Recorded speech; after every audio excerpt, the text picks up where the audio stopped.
네, 안녕하십니까. 이번 학기 한국방송통신대학교 국제인권법을 강의하게 된 정경수입니다. 국제인권법 강의 어떻게 진행할 것인가?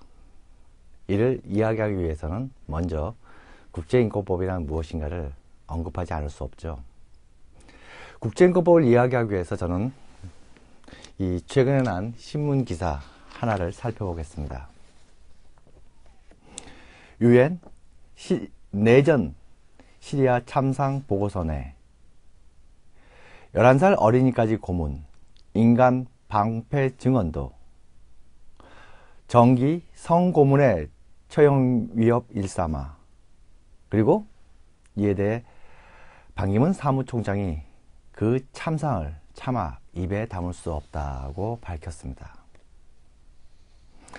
저는 이 기사를 보고 유엔이 발간한 그 보고서를 유엔 홈페이지에 들어가 찾아보았습니다. 유엔 안보리에 제출한 유엔 사무총장 보고서 18페이지에 담긴 내용을 통해서 그 참상의 구체적인 내용을 알게 되었습니다. 자, 여기서 우리는 이야기를 하나씩 풀어가도록 합시다. 시리아에서 벌어지는 이 참상에 대해서 우리는 비난을 합니다. 어떤 기준을 가지고 비난을 할까요? 자, 고문의 문제, 인간 방패 문제, 전기, 성고문 등등의 인권 침해라는 것에 대한 비난을 할 때 그 기준이 있습니다.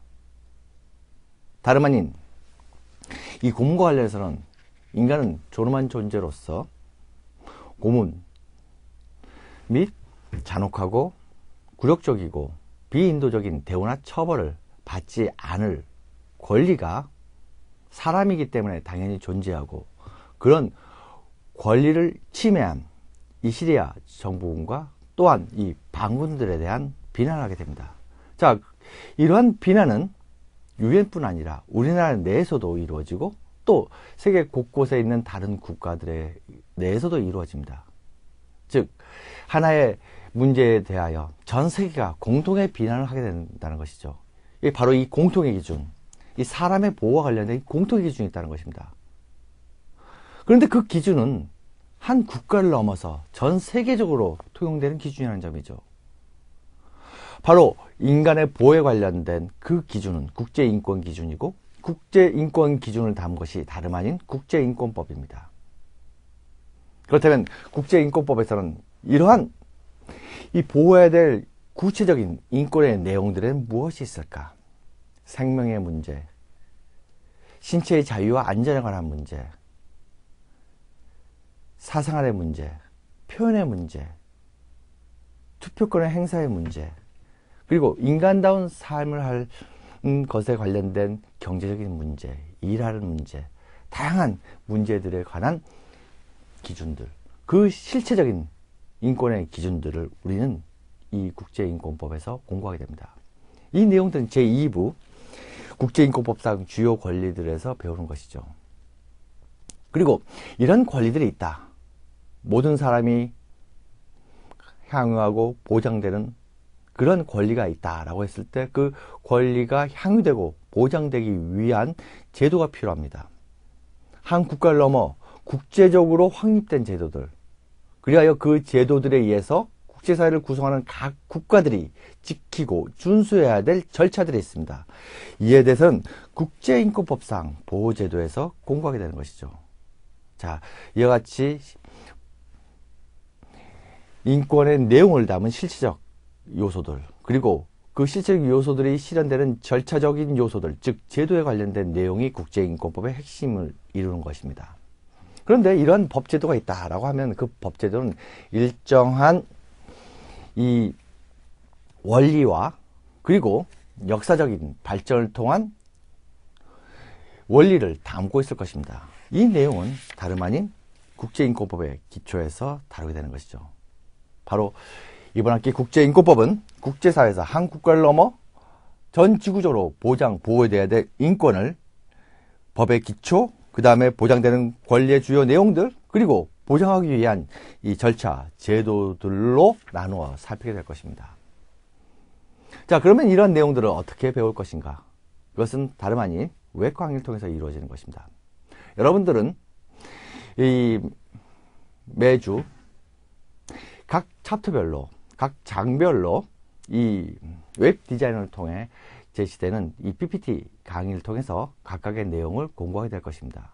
그리고 그 내용은 여러분들이 참고하는 국제인권법 교재를 참고하면서 구체적인 내용을 확인할 수 있고요. 또 수업에 보다 심화된 내용을 다룰 수 있도록 인터넷 복습자료 또는 워크북을 통해서 그 의미를 심도 있게 공부할 수 있게 될 것입니다. 자, 여러분들이 이제 제일 또 궁금한 것 중에 하나는 그 시험이죠. 자, 학생의 족쇄는 다름 아닌 시험이라고 할 수 있습니다. 이 시험은 이미 이 정해진 대로 객관식으로 출제됩니다. 그리고 그 객관식 문제는 이 인터넷 보충학습 자료 또는 이 워크북을 통해서 이 제공되는 이 기출문제의 기초에서 출제될 것입니다. 따라서 여러분들은 이 웹 강의의 내용을 숙지하고 필요한 경우 교재를 참조하면서 마지막으로는 이 인터넷 보충학습 자료 또는 워크북, 지금 그 형식은 이제 나중에 보다 확정될 텐데요. 이를 통해서 나오는 기출문제를 숙지한다면 이 시험에 좋은 결과를 얻을 수 있겠습니다. 자, 이제 이 국제인권법에 대한 소개를 마무리하면서 강조하고 싶은 바가 있습니다. 국제인권법, 그것은 법입니다. 그리고 그 법은 한 국가 내에 머무는 것이 아니라 한 국가를 넘어서 전 세계적으로 관통되는 국제법입니다.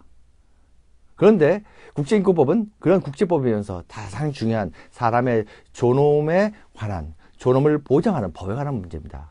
즉, 국제인권법을 배울 때는 그런 권리와 의무, 그 다음에 제도들의 하나하나의 어떤 기술적인 내용도 중요하지만 담아야 할 것은 인간 존엄에 대한 인식과 신념입니다. 자, 인간. 모든 사람의 모든 인권이 인정되고 그것은 내가 항유하면서 내 옆에 있는 다른 사람, 더 나아가 나와 의견이 다른 사람도 공동으로 같이 향유하는 것이고 나의 인권이 소중하고 존중되는 것처럼 다른 모든 사람의 인권도 소중하다는 것을 이번 수업을 통해서 보다 내면화시킨다면 가장 큰 이 수강의 의미를 가질 수 있게 될 것입니다. 자, 이상으로 마치겠습니다.